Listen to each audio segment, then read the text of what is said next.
लोग कहते हैं कि करबला में हजरत इमाम हुसैन की मदद के लिए कोई नहीं आया, लेकिन सच तो ये है कि उस दिन जमीन और आसमान की हर ताकत उनकी एक आवाज पर लड़ने के लिए तैयार थी। ये वाकया आशूरा के दिन का है। जिन्नात का बादशाह जाफर जिन अपने दरबार में तख्त पर बैठा जश्न मना रहा था। उसे इस बात की खबर ही नहीं थी कि करबला में नबी के घराने पर क्या बीत रही है। तभी अचानक उसके तख्त के नीचे से दो जिन रोते हुए और मातम करते हुए गुजरे। जाफर ने उन्हें रोका और पूछा, अरे आज तो खुशी का दिन है, तुम लोग क्यों रो रहे हो? उन जिन्नात ने रोते हुए जवाब दिया, ऐ बादशाह, आपको खबर नहीं, अभी हमारा गुजर यानी करबला की जमीन से हुआ। वहां हमने देखा कि रसूल अल्लाह के प्यारे नवासे हुसैन इब्ने अली खून में लथपथ हैं। उन पर तीरों की बारिश हो रही है और वो सजदे में हैं। यह सुनते ही जाफर जिन के पैरों तले से जमीन खिसक गई। उसने फौरन जश्न को रोका, सर से ताज उतार फेंका और जंगी लिबास पहन लिया।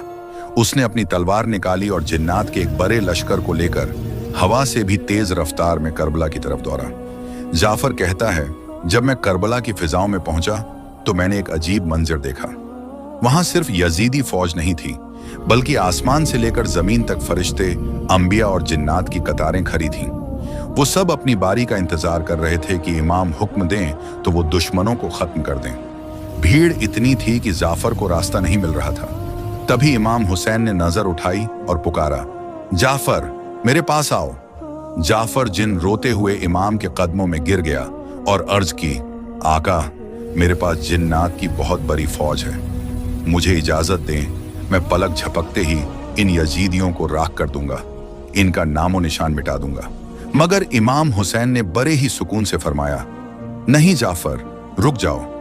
अगर मैं चाहूं तो एक इशारे में दुनिया पलट दूं, लेकिन मैं अपने नाना के दीन को बचाने के लिए और अपने रब की रजा के लिए यह सब्र कर रहा हूं। मुझे अपने अल्लाह की मर्जी प्यारी है।